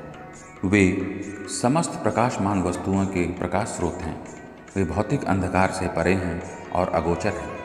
वे ज्ञान हैं, ज्ञेय हैं और ज्ञान के लक्ष्य में हैं। वे सबके हृदय में स्थित हैं। तात्पर्य: परमात्मा या भगवान ही सूर्य, चंद्र तथा नक्षत्रों जैसी समस्त प्रकाशमान वस्तुओं के प्रकाश स्रोत हैं। वैदिक साहित्य से हमें पता चलता है कि वैकुंठ राज्य में सूर्य या चंद्रमा की आवश्यकता नहीं पड़ती, क्योंकि वहाँ पर परमेश्वर का तेज जो है। भौतिक जगत में वह ब्रह्म ज्योति या भगवान का आध्यात्मिक तेज महतत्व अर्थात भौतिक तत्वों से ढका रहता है। अतएव इस जगत में हमें सूर्य, चंद्र, बिजली आदि के प्रकाश की आवश्यकता पड़ती है, लेकिन आध्यात्मिक जगत में ऐसी वस्तुओं की आवश्यकता नहीं होती। वैदिक साहित्य में स्पष्ट कहा गया है कि भगवान के प्रकाशमय तेज से प्रत्येक वस्तु प्रकाशित रहती है। अतः यह स्पष्ट है कि वे इस भौतिक जगत में स्थित नहीं हैं। वे तो आध्यात्मिक जगत में स्थित हैं, जो चिन्मय आकाश में बहुत ही दूरी पर है। इसकी भी पुष्टि वैदिक साहित्य से होती है। वे सूर्य की भांति अत्यंत तेजोमय हैं, लेकिन इस भौतिक जगत के अंधकार से बहुत दूर हैं। उनका ज्ञान दिव्य है। वैदिक साहित्य पुष्टि करता है कि ब्रह्म घनीभूत दिव्य ज्ञान है। जो वैकुंठ लोक जाने का इच्छुक है उसे परमेश्वर द्वारा ज्ञान प्रदान किया जाता है, जो प्रत्येक हृदय में स्थित है। एक वैदिक मंत्र है, मुक्ति के इच्छुक मनुष्य को चाहिए कि वह भगवान की शरण में जाए। जहाँ तक चरम ज्ञान के लक्ष्य का संबंध है, वैदिक साहित्य से भी पुष्टि होती है। उन्हें जान लेने के बाद ही जन्म तथा मृत्यु की परिधि को लांघा जा सकता है। वे प्रत्येक हृदय में परम नियंता के रूप में स्थित हैं। परमेश्वर के हाथ पैर सर्वत्र फैले हैं, लेकिन जीवात्मा के विषय में ऐसा नहीं कहा जा सकता। अतएव यह मानना ही पड़ेगा कि कार्य क्षेत्र को जानने वाले दो ज्ञाता हैं, एक जीवात्मा तथा दूसरा परमात्मा। पहले के हाथ पैर केवल किसी एक स्थान तक सीमित हैं, जबकि कृष्ण के हाथ पैर सर्वत्र फैले हैं। इसकी पुष्टि श्वेताश्वर उपनिषद में इस प्रकार हुई है, वह परमेश्वर या परमात्मा समस्त जीवों का स्वामी या प्रभु है, अतएव वह उन सब का चरम आश्रय है। अतएव इस बात से मना नहीं किया जा सकता कि परमात्मा तथा जीवात्मा सदैव भिन्न होते हैं। इस प्रकार मैंने कर्म क्षेत्र, शरीर, ज्ञान तथा ज्ञेय का संक्षेप में वर्णन किया है। इसे केवल मेरे भक्त ही पूरी तरह समझ सकते हैं और इस तरह मेरे स्वभाव को प्राप्त होते हैं। तात्पर्य: भगवान ने शरीर, ज्ञान तथा ज्ञेय का संक्षेप में वर्णन किया है। यह ज्ञान तीन वस्तुओं का है, ज्ञाता, ज्ञेय तथा जानने की विधि। ये तीनों मिलकर विज्ञान कहलाते हैं। पूर्ण ज्ञान भगवान के अनन्य भक्तों द्वारा प्रत्यक्षतः समझा जा सकता है, अन्य इसे समझ पाने में असमर्थ रहते हैं। अद्वैतवादियों का कहना है कि अंतिम अवस्था में ये तीनों बातें एक हो जाती हैं, लेकिन भक्त इसे नहीं मानते। ज्ञान तथा ज्ञान के विकास का अर्थ है अपने आप को कृष्ण भावनामृत में समझना। हम भौतिक चेतना द्वारा संचालित होते हैं, लेकिन जो ही हम अपनी सारी चेतना कृष्ण के कार्यों में स्थानांतरित कर देते हैं और इसका अनुभव करते हैं कि कृष्ण ही सब कुछ हैं, तो हम वास्तविक ज्ञान प्राप्त कर सकते हैं। दूसरे शब्दों में, ज्ञान तो भक्ति को पूर्णतया समझने के लिए प्रारंभिक अवस्था है। 15वें अध्याय में इसकी विशद व्याख्या की गई है। अब हम सारांश के रूप में कह सकते हैं कि श्लोक 6 तथा 7 के महाभूतानि से लेकर चेतना धृति तक भौतिक तत्वों तथा जीवन के लक्षणों की कुछ अभिव्यक्तियों का विश्लेषण हुआ है। ये सब मिलकर शरीर अथवा कार्य क्षेत्र का निर्माण करते हैं तथा श्लोक 8 से लेकर 12 तक अमानित्वम से लेकर तत्व ज्ञानार्थ दर्शनम तक कार्य क्षेत्र के दोनों प्रकार के ज्ञाताओं अर्थात आत्मा तथा परमात्मा के ज्ञान की विधि का वर्णन हुआ है। श्लोक 13 से 18 में अनादि मत्परम से लेकर हृदय सर्वस्य विष्ठितम तक जीवात्मा तथा परमात्मा का वर्णन हुआ है। इस प्रकार तीन बातों का वर्णन हुआ है, कार्य क्षेत्र, शरीर, जानने की विधि तथा आत्मा एवं परमात्मा। यहाँ इसका विशेष उल्लेख हुआ है कि भगवान के अनन्य भक्त ही इन तीनों बातों को ठीक से समझ सकते हैं। अतएव ऐसे भक्तों के लिए भगवत गीता अत्यंत लाभप्रद है। वे ही परम लक्ष्य अर्थात परमेश्वर कृष्ण के स्वभाव को प्राप्त कर सकते हैं। दूसरे शब्दों में, केवल भक्त ही भगवत गीता को समझ सकते हैं और वांछित फल प्राप्त कर सकते हैं, अन्य लोग नहीं। प्रकृति तथा जीवों को अनादि समझना चाहिए। उनके विकार तथा गुण प्रकृतिजन्य हैं। तात्पर्य: इस अध्याय के ज्ञान से मनुष्य शरीर, क्षेत्र तथा शरीर के ज्ञाता जीवात्मा तथा परमात्मा दोनों को जान सकता है। शरीर क्रिया क्षेत्र है और प्रकृति से निर्मित है। शरीर के भीतर बद्ध तथा उसके कार्यों का भोग करने वाला आत्मा ही पुरुष या जीव है। वह ज्ञाता है और इसके अतिरिक्त भी दूसरा ज्ञाता है जो परमात्मा है। निस्संदेह यह समझना चाहिए कि परमात्मा तथा आत्मा एक ही भगवान की विभिन्न अभिव्यक्तियाँ हैं। जीवात्मा उनकी शक्ति है और परमात्मा उनका साक्षात अंश, स्वांश है। प्रकृति तथा जीव दोनों ही नित्य हैं। तात्पर्य यह है कि वे सृष्टि के पहले से विद्यमान हैं। यह भौतिक अभिव्यक्ति परमेश्वर की शक्ति से है और उसी प्रकार जीव भी है, किंतु जीव श्रेष्ठ शक्ति है। जीव तथा प्रकृति इस ब्रह्मांड के उत्पन्न होने के पूर्व से विद्यमान है। प्रकृति तो महाविष्णु में लीन हो गई और जब इसकी आवश्यकता पड़ी तो यह महत् तत्व के द्वारा प्रकट हुई। इसी प्रकार से जीव भी उनके भीतर रहते हैं और चूंकि वे बद्ध हैं, अतएव वे परमेश्वर की सेवा करने से विमुख हैं। इस तरह उन्हें वैकुंठ लोक में प्रविष्ट होने नहीं दिया जाता, लेकिन प्रकृति के व्यक्त होने पर इन्हें भौतिक जगत में पुनः कर्म करने और वैकुंठ लोक में प्रवेश करने की तैयारी करने का अवसर दिया जाता है। इस भौतिक सृष्टि का यही रहस्य है। वास्तव में जीवात्मा मूलतः परमेश्वर का अंश है, लेकिन अपने विद्रोही स्वभाव के कारण वह प्रकृति के भीतर बद्ध रहता है। इसका कोई महत्व नहीं है कि ये जीव या श्रेष्ठ जीव किस प्रकार प्रकृति के संपर्क में आए, किंतु भगवान जानते हैं कि ऐसा कैसे और क्यों हुआ। शास्त्रों में भगवान का वचन है कि जो लोग प्रकृति द्वारा आकृष्ट हैं वे कठिन जीवन संघर्ष कर रहे हैं। लेकिन इन कुछ श्लोकों के वर्णनों से यह निश्चित समझ लेना होगा कि प्रकृति के तीनों गुणों के द्वारा उत्पन्न विकार प्रकृति की ही उपज है। जीवों के सारे विकार तथा प्रकार शरीर के कारण हैं। जहाँ तक आत्मा का संबंध है, सारे जीव एक से हैं। प्रकृति समस्त भौतिक कारणों तथा कार्यों परिणामों की हेतु कही जाती है और जीव पुरुष इस संसार में विविध सुख दुख के भोग का कारण कहा जाता है। तात्पर्य, जीवों में शरीर तथा इंद्रियों की विभिन्न अभिव्यक्तियाँ प्रकृति के कारण है। कुल मिलाकर 84 लाख भिन्न भिन्न योनियाँ हैं और ये सब प्रकृति जन्य हैं। जीव के विभिन्न इंद्रिय सुखों से ये योनियाँ मिलती हैं, जो इस प्रकार इस शरीर या उस शरीर में रहने की इच्छा करता है। जब उसे विभिन्न शरीर प्राप्त होते हैं तो वह विभिन्न प्रकार का सुख तथा दुख भोगता है। उसके भौतिक सुख दुख उसके शरीर के कारण होते हैं, स्वयं उसके कारण नहीं। उसकी मूल अवस्था में भोग में कोई संदेह नहीं रहता, अतएव वह उसकी वास्तविक स्थिति है। वह प्रकृति पर प्रभुत्व जताने के लिए भौतिक जगत में आता है। वैकुंठ लोक में ऐसी कोई वस्तु नहीं होती। वैकुंठ लोक शुद्ध है, किंतु भौतिक जगत में प्रत्येक व्यक्ति विभिन्न प्रकार के शरीर सुखों को प्राप्त करने के लिए कठिन संघर्ष में रत रहता है। यह कहने से बात और स्पष्ट हो जाएगी कि यह शरीर इंद्रियों का कार्य है। इंद्रियां इच्छाओं की पूर्ति का साधन है। यह शरीर तथा हेतु रूप इंद्रियां प्रकृति द्वारा प्रदत्त हैं और जैसा कि अगले श्लोक से स्पष्ट हो जाएगा, जीव को अपनी पूर्व आकांक्षा तथा कर्म के अनुसार परिस्थितियों के वश वरदान या साथ मिलता है। जीव की इच्छाओं तथा कर्मों के अनुसार प्रकृति उसे विभिन्न स्थानों में पहुंचाती है। जीव स्वयं ऐसे स्थानों में जाने तथा मिलने वाले सुख दुख का कारण होता है।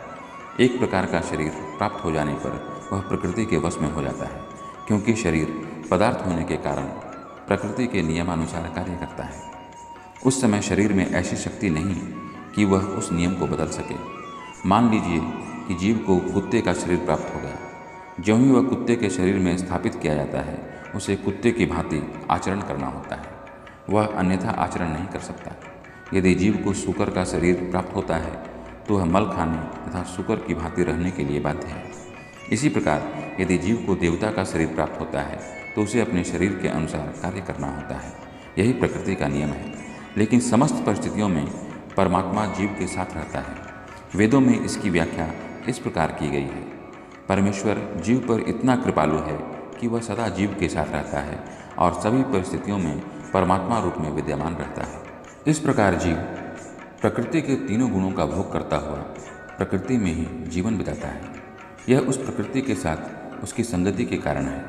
इस तरह उसे उत्तम तथा अधम योनियाँ मिलती रहती हैं। तात्पर्य, यह श्लोक यह समझने के लिए महत्वपूर्ण है कि जीव एक शरीर से दूसरे में किस प्रकार देहांतरण करता है। दूसरे अध्याय में बताया गया है कि जीव एक शरीर को त्याग कर दूसरा शरीर उसी तरह धारण करता है जिस प्रकार कोई वस्त्र बदलता है। वस्त्र का परिवर्तन इस संसार के प्रति आसक्ति के कारण है। जब तक जीव इस मिथ्या प्राकट्य पर मुग्ध रहता है तब तक उसे निरंतर देहांतरण करना पड़ता है। प्रकृति पर प्रभुत्व जताने की इच्छा के फलस्वरूप वह ऐसी प्रतिकूल परिस्थितियों में फंसता रहता है। भौतिक इच्छा के वशीभूत हो उसे कभी देवता के रूप में तो कभी मनुष्य के रूप में, कभी पशु, कभी पक्षी, कभी कीड़े, कभी जल जंतु, कभी संत पुरुष तो कभी खटमल के रूप में जन्म लेना होता है।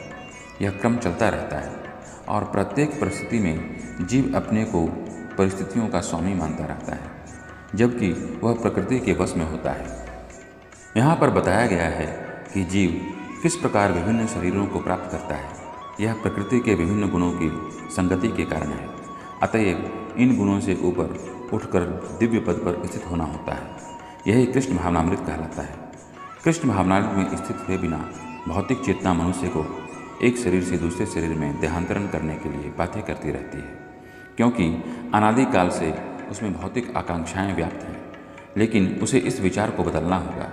यह परिवर्तन प्रामाणिक स्रोतों से सुनकर ही लाया जा सकता है। इसका सर्वश्रेष्ठ उदाहरण अर्जुन है, जो कृष्ण से ईश्वर विज्ञान का श्रवण करता है। यदि जीव इस श्रवण विधि को अपना ले तो प्रकृति पर प्रभुत्व जताने की चिर अभिलषित आकांक्षा समाप्त हो जाए और क्रमशः ज्यों-ज्यों वह प्रभुत्व जताने की इच्छा को कम करता जाएगा, त्यों-त्यों उसे आध्यात्मिक सुख मिलता जाएगा। एक वैदिक मंत्र में कहा गया है कि ज्यों-ज्यों जीव भगवान की संगति से विद्वान बनता है, त्यों-त्यों उसी अनुपात में वह आनंदमय जीवन का आस्वादन करता है। तो भी इस शरीर में एक अन्य दिव्य भोक्ता है, जो ईश्वर है, परम स्वामी है और साक्षी तथा अनुमति देने वाले के रूप में विद्यमान है और जो परमात्मा कहलाता है। तात्पर्य यहाँ पर कहा गया है कि जीवात्मा के साथ निरंतर रहने वाला परमात्मा परमेश्वर का प्रतिनिधि है, वह सामान्य जीव नहीं है। चूँकि अद्वैतवादी चिंतक शरीर के ज्ञाता को एक मानते हैं, अतएव उनके विचार से परमात्मा तथा जीवात्मा में कोई अंतर नहीं है। इसका स्पष्टीकरण करने के लिए भगवान कहते हैं कि वे प्रत्येक शरीर में परमात्मा रूप में विद्यमान हैं। वे जीवात्मा से भिन्न हैं, वे पर हैं, दिव्य हैं। जीवात्मा किसी विशेष क्षेत्र के कार्यों को भोगता है, लेकिन परमात्मा किसी सीमित भोक्ता के रूप में या शारीरिक कर्मों में भाग लेने वाले के रूप में विद्यमान नहीं रहता, अपितु वह साक्षी, अनुमतिदाता तथा परम भोक्ता के रूप में स्थित रहता है। उसका नाम परमात्मा है, आत्मा नहीं, वह दिव्य है। अतः यह बिल्कुल स्पष्ट है कि आत्मा तथा परमात्मा भिन्न भिन्न हैं। परमात्मा के हाथ पैर सर्वत्र रहते हैं, लेकिन जीवात्मा के ऐसा नहीं होता। चूँकि परमात्मा परमेश्वर है, अतएव वह अंदर से जीव की भौतिक भोग की आकांक्षा पूर्ति की अनुमति देता है। परमात्मा की अनुमति के बिना जीवात्मा कुछ भी नहीं कर सकता। जीव भुक्त है और भगवान भोक्ता या पालक है। जीव अनंत हैं और भगवान उन सब में मित्र रूप में निवास करता है। तथ्य यह है कि प्रत्येक जीव परमेश्वर का नित्य अंश है और दोनों मित्र रूप में घनिष्ठतापूर्वक संबंधित हैं। लेकिन जीव में परमेश्वर के आदेश को अस्वीकार करने की, प्रकृति पर प्रभुत्व जताने के उद्देश्य से स्वतंत्रतापूर्वक कर्म करने की प्रवृत्ति पाई जाती है। चूँकि उसमें यह प्रवृत्ति होती है, अतएव वह परमेश्वर की तरस्था शक्ति कहलाता है। जीव या तो भौतिक शक्ति में या आध्यात्मिक शक्ति में स्थित हो सकता है। जब तक वह भौतिक शक्ति द्वारा बद्ध रहता है, तब तक परमेश्वर मित्र रूप में परमात्मा की तरह उसके भीतर रहते हैं, जिससे उसे आध्यात्मिक शक्ति में वापस ले जा सकें। भगवान उसे आध्यात्मिक शक्ति में वापस ले जाने के लिए सदैव उत्सुक रहते हैं, लेकिन अपनी अल्प स्वतंत्रता के कारण जीव निरंतर आध्यात्मिक प्रकाश की संगति ठुकराता है। स्वतंत्रता का यह दुरुपयोग ही बद्ध प्रकृति में उसके भौतिक संघर्ष का कारण है। अतएव भगवान निरंतर बाहर तथा भीतर से आदेश देते रहते हैं। बाहर से वे भगवत गीता के रूप में उपदेश देते हैं और भीतर से वे जीव को यह विश्वास दिलाते हैं कि भौतिक क्षेत्र में उसके कार्यकलाप वास्तविक सुख के लिए अनुकूल नहीं है। उनका वचन है, इसे त्याग दो और मेरे प्रति श्रद्धा करो, तभी तुम सुखी होगे। इस प्रकार जो बुद्धिमान व्यक्ति परमात्मा में अथवा भगवान में श्रद्धा रखता है, वह सच्चिदानंदमय जीवन की ओर प्रगति करने लगता है। जो व्यक्ति प्रकृति, जीव तथा प्रकृति के गुणों की अंतःक्रिया से संबंधित इस विचारधारा को समझ लेता है, उसे मुक्ति की प्राप्ति सुनिश्चित है। उसकी वर्तमान स्थिति चाहे जैसी हो, यहाँ पर उसका पुनर्जन्म नहीं होगा। तात्पर्य, प्रकृति, परमात्मा, आत्मा तथा इनके अंतः संबंध की स्पष्ट जानकारी हो जाने पर मनुष्य मुक्त होने का अधिकारी बनता है और वह इस भौतिक प्रकृति में लौटने के लिए बाध्य हुए बिना वैकुंठ वापस चले जाने का अधिकारी बन जाता है। यह ज्ञान का फल है। ज्ञान यह समझने के लिए ही होता है कि दैव योग से जीव इस संसार में आ गिरा है। उसे प्रामाणिक व्यक्तियों, साधु पुरुषों तथा गुरु की संगति में निजी प्रयास द्वारा अपनी स्थिति समझनी है और तब जिस रूप में भगवान ने भगवत गीता कही है, उसे समझकर आध्यात्मिक चेतना या कृष्ण भावनामृत को प्राप्त करना है। तब यह निश्चित है कि वह संसार में फिर कभी नहीं आ सकेगा। वह सच्चिदानंदमय जीवन बिताने के लिए वैकुंठ लोक भेज दिया जाएगा। कुछ लोग परमात्मा को ध्यान के द्वारा अपने भीतर देखते हैं, तो दूसरे लोग ज्ञान के अनुशीलन द्वारा और कुछ ऐसे हैं जो निष्काम कर्म योग द्वारा देखते हैं। तात्पर्य, भगवान अर्जुन को बताते हैं कि जहाँ तक मनुष्य द्वारा आत्म साक्षात्कार की खोज का प्रश्न है, बद्ध जीवों की दो श्रेणियाँ हैं। जो लोग नास्तिक, अज्ञेयवादी तथा संशयवादी हैं वे आध्यात्मिक ज्ञान से विहीन हैं, किंतु अन्य लोग जो आध्यात्मिक जीवन संबंधी अपने ज्ञान के प्रति श्रद्धावान हैं वे आत्मदर्शी भक्त, दार्शनिक तथा निष्काम कर्मयोगी कहलाते हैं। जो लोग सदैव अद्वैतवाद की स्थापना करना चाहते हैं उनकी भी गणना नास्तिकों या अज्ञेयवादियों में की जाती है। दूसरे शब्दों में केवल भगवत भक्त ही आध्यात्मिक ज्ञान को प्राप्त होते हैं, क्योंकि वे समझते हैं कि इस प्रकृति के भी परे वैकुंठ लोक तथा भगवान है, जिसका विस्तार परमात्मा के रूप में प्रत्येक व्यक्ति में हुआ है और जो सर्वव्यापी है। निसंदेह कुछ लोग ऐसे भी हैं जो ज्ञान के अनुशीलन द्वारा भगवान को समझने का प्रयास करते हैं। इन्हें श्रद्धावानों की श्रेणी में गिना जा सकता है। सांख्य दार्शनिक इस भौतिक जगत का विश्लेषण 24 तत्वों के रूप में करते हैं और वे आत्मा को 25वां तत्व मानते हैं। जब वे आत्मा की प्रकृति को भौतिक तत्वों से परे समझने में समर्थ होते हैं तो वे यह भी समझ जाते हैं कि आत्मा के भी ऊपर भगवान है और वह 26वां तत्व है। इस प्रकार वे क्रमशः कृष्ण भावनामृत की भक्ति के स्तर तक पहुंच जाते हैं। जो लोग निष्काम भाव से कर्म करते हैं उनकी भी मनोवृत्ति सही होती है। उन्हें कृष्ण भावनामृत की भक्ति के पथ तक बढ़ने का अवसर दिया जाता है। यहाँ पर यह कहा गया है कि कुछ लोग ऐसे होते हैं जिनकी चेतना शुद्ध होती है और वे ध्यान द्वारा परमात्मा को खोजने का प्रयत्न करते हैं, और जब वे परमात्मा को अपने अंदर खोज लेते हैं तो वे दिव्य पद को प्राप्त होते हैं। इसी प्रकार अन्य लोग हैं जो ज्ञान के अनुशीलन द्वारा परमात्मा को जानने का प्रयास करते हैं। कुछ ऐसे भी हैं जो हठ योग द्वारा अपने बालकों जैसा क्रियाकलापों द्वारा भगवान को प्रसन्न करने का प्रयास करते हैं। ऐसे भी लोग हैं जो यद्यपि आध्यात्मिक ज्ञान से अवगत नहीं होते पर अन्यों से परम पुरुष के विषय में सुनकर उनकी पूजा करने लगते हैं। ये लोग भी प्रामाणिक पुरुषों से श्रवण करने की मनोवृत्ति होने के कारण जन्म तथा मृत्यु के पथ को पार कर जाते हैं। तात्पर्य, यह श्लोक आधुनिक समाज पर विशेष रूप से लागू होता है, क्योंकि आधुनिक समाज में आध्यात्मिक विषयों की शिक्षा नहीं दी जाती। कुछ लोग नास्तिक प्रतीत होते हैं तो कुछ अजेयवादी तथा दार्शनिक, लेकिन वास्तव में इन्हें दर्शन का कोई ज्ञान नहीं होता। जहाँ तक सामान्य व्यक्ति की बात है, यदि वह पुण्यात्मा है तो श्रवण द्वारा प्रगति कर सकता है। वह श्रवण विधि अत्यंत महत्वपूर्ण है। आधुनिक जगत में कृष्ण भावनामृत का उपदेश करने वाले भगवान चैतन्य ने श्रवण पर अत्यधिक बल दिया था, क्योंकि यदि सामान्य व्यक्ति प्रामाणिक स्रोतों से केवल श्रवण करे तो वह प्रगति कर सकता है।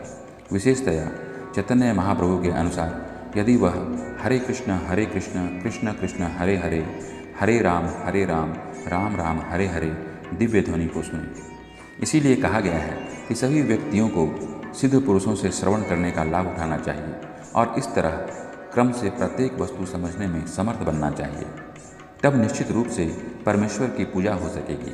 भगवान चैतन्य महाप्रभु ने कहा है कि इस युग में मनुष्य को अपना पद बदलने की आवश्यकता नहीं है, अपितु उसे चाहिए कि वह मनोधार्मिक तर्क द्वारा परम सत्य को समझने के प्रयास को त्याग दे। उसे उन व्यक्तियों का दास बनना चाहिए जिन्हें परमेश्वर का ज्ञान है। यदि कोई इतना भाग्यशाली हुआ कि उसे शुद्ध भक्त की शरण मिल सके और वह उससे आत्म साक्षात्कार के विषय में श्रवण करके उसके पद चिन्हों पर चल सके तो उसे क्रमशः शुद्ध भक्त का पद प्राप्त हो जाता है। इस श्लोक में श्रवण विधि पर विशेष रूप से बल दिया गया है और यह सर्वथा उपयुक्त है। यद्यपि सामान्य व्यक्ति तथाकथित दार्शनिक की भांति प्रायः समर्थ नहीं होता, लेकिन प्रामाणिक व्यक्ति से श्रद्धापूर्वक श्रवण करने से इस भावसागर को पार करके भगवत धाम वापस जाने में उसे सहायता मिलेगी। हे भरतवंशियों में श्रेष्ठ, यह जान लो कि चर तथा अचर जो भी तुम्हें अस्तित्व में दिख रहा है वह कर्म क्षेत्र तथा क्षेत्र के ज्ञाता का संयोग मात्र है।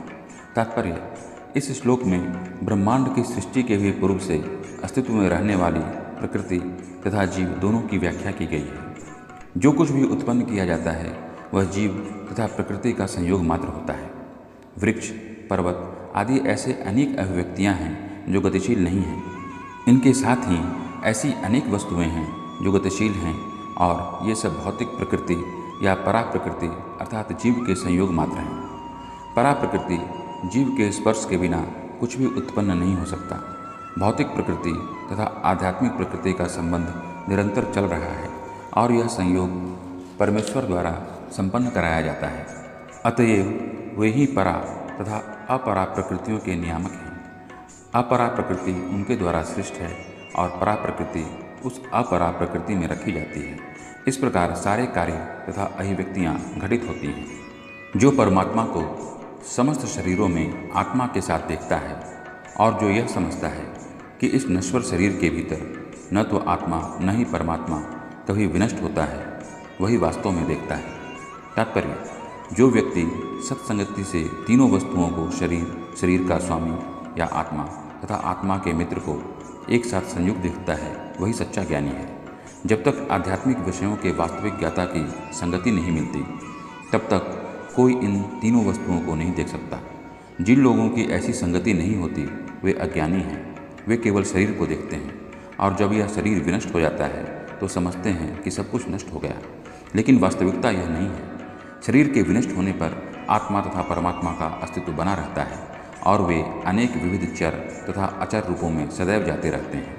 कभी कभी संस्कृत शब्द परमेश्वर का अनुवाद जीवात्मा के रूप में किया जाता है, क्योंकि आत्मा ही शरीर का स्वामी है और शरीर के विनाश होने पर वह अन्यत्र देहांतरण कर जाता है। इस तरह वह स्वामी है, लेकिन कुछ लोग इस परमेश्वर शब्द का अर्थ परमात्मा लेते हैं। प्रत्येक दशा में परमात्मा तथा आत्मा दोनों रह जाते हैं, वे विनष्ट नहीं होते। जो इस प्रकार देख सकता है, वही वास्तव में देख सकता है कि क्या घटित हो रहा है। जो व्यक्ति परमात्मा को सर्वत्र तथा प्रत्येक जीव में समान रूप से वर्तमान देखता है, वह अपने मन के द्वारा अपने आप को भ्रष्ट नहीं करता। इस प्रकार वह दिव्य गंतव्य को प्राप्त करता है। तात्पर्य, जीव अपना भौतिक अस्तित्व स्वीकार करने के कारण अपने आध्यात्मिक अस्तित्व से पृथक स्थित हो गया है।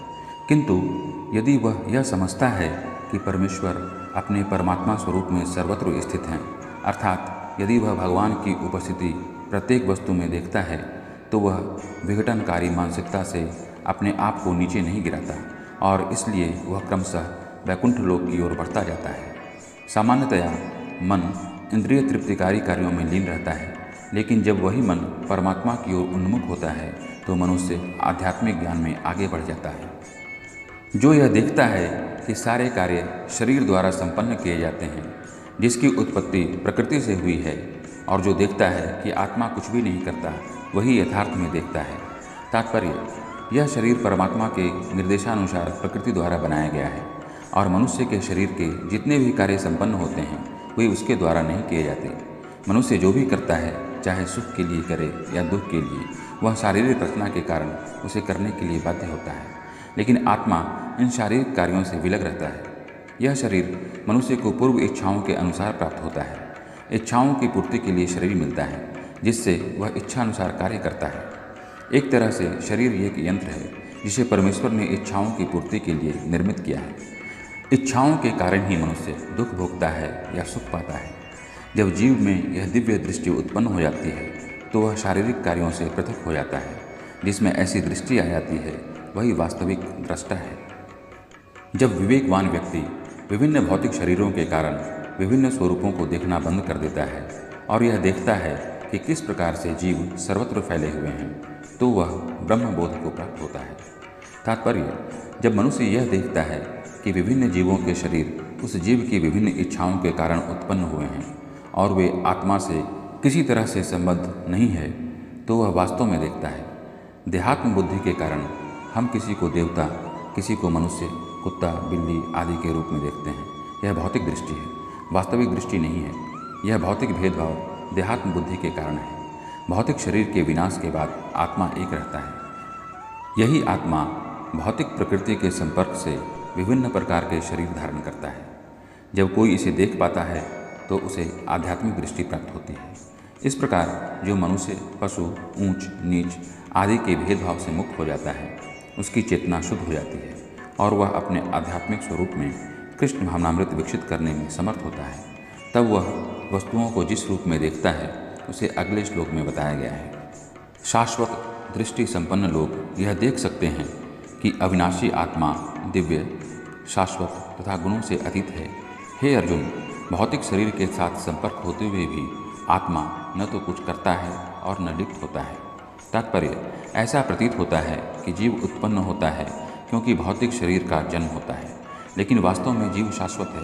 वह उत्पन्न नहीं होता और शरीर में स्थित रहकर भी वह दिव्य तथा शाश्वत रहता है। इस प्रकार वह विनष्ट नहीं किया जा सकता। वह स्वभाव से आनंदमय है, वह किसी भी भौतिक कार्य में प्रवृत्त नहीं होता। अतएव भौतिक शरीरों के साथ उसका संपर्क होने से जो कार्य संपन्न होते हैं वे उसे लिप्त नहीं कर पाते। यद्यपि आकाश सर्वव्यापी है, किंतु अपनी सूक्ष्म प्रकृति के कारण किसी वस्तु से लिप्त नहीं होता। इसी तरह ब्रह्म दृष्टि में स्थित आत्मा शरीर में स्थित रहते हुए भी शरीर से लिप्त नहीं होता। तात्पर्य: वायु, जल, कीचड़, मल तथा अन्य वस्तुओं में प्रवेश करती है, फिर भी वह किसी वस्तु से लिप्त नहीं होती। इसी प्रकार से जीव विभिन्न प्रकार के शरीरों में स्थित होकर भी अपनी सूक्ष्म प्रकृति के कारण उनसे पृथक बना रहता है। अतः इन भौतिक आँखों से यह देख पाना असंभव है कि जीव किस प्रकार इस शरीर के संपर्क में है और शरीर के विनष्ट हो जाने पर वह उससे कैसे विलग हो जाता है। कोई भी विज्ञानी इसे निश्चित नहीं कर सकता। हे भरतपुत्र, जिस प्रकार सूर्य अकेले इस सारे ब्रह्मांड को प्रकाशित करता है, उसी प्रकार शरीर के भीतर स्थित एक आत्मा सारे शरीर को चेतना से प्रकाशित करता है। तात्पर्य: चेतना के संबंध में अनेक मत हैं। यहाँ पर भगवद गीता में सूर्य तथा धूप का उदाहरण दिया जाता है। जिस प्रकार सूर्य एक स्थान पर स्थित रहकर ब्रह्मांड को आलोकित करता है, उसी तरह आत्मा रूप सूक्ष्म कण शरीर के हृदय में स्थित रहकर चेतना द्वारा सारे शरीर को आलोकित करता है। इस प्रकार चेतना ही आत्मा का प्रमाण है। जिस तरह धूप या प्रकाश सूर्य की उपस्थिति का प्रमाण होता है, जब शरीर में आत्मा वर्तमान रहता है तो सारे शरीर में चेतना रहती है, किंतु ज्यों ही शरीर से आत्मा चला जाता है त्यों ही चेतना लुप्त हो जाती है।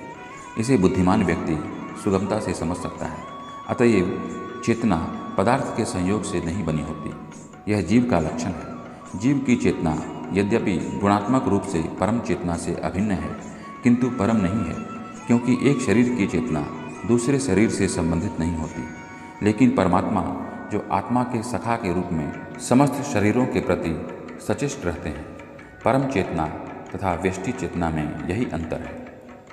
जो लोग ज्ञान के चक्षुओं से शरीर तथा शरीर के ज्ञाता के अंतर को देखते हैं और भवबंधन से मुक्ति की विधि को भी जानते हैं, उन्हें परम लक्ष्य प्राप्त होता है।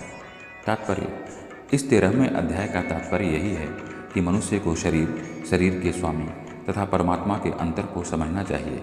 उसे श्लोक 8 से लेकर श्लोक 12 तक में वर्णित मुक्ति की विधि को जानना चाहिए, तभी वह परम गति को प्राप्त हो सकता है। श्रद्धालु को चाहिए कि सर्वप्रथम वह ईश्वर का श्रवण करने के लिए सत्संगति करे और धीरे धीरे प्रबुद्ध बने। यदि गुरु स्वीकार कर लिया जाए तो पदार्थ तथा आत्मा के अंतर को समझा जा सकता है और वही अग्रिम आत्म साक्षात्कार के लिए शुभारंभ बन जाता है। गुरु अनेक प्रकार के उपदेशों से अपने शिष्यों को देहात्म बुद्धि से मुक्त होने की शिक्षा देता है। उदाहरणार्थ भगवद गीता में कृष्ण अर्जुन को भौतिक बातों से मुक्त होने के लिए शिक्षा देते हैं। मनुष्य यह तो समझ सकता है कि शरीर पदार्थ है और इसे 24 तत्वों में विश्लेषित किया जा सकता है। शरीर स्थूल अभिव्यक्ति है और मन तथा मनोवैज्ञानिक प्रभाव सूक्ष्म अभिव्यक्ति हैं।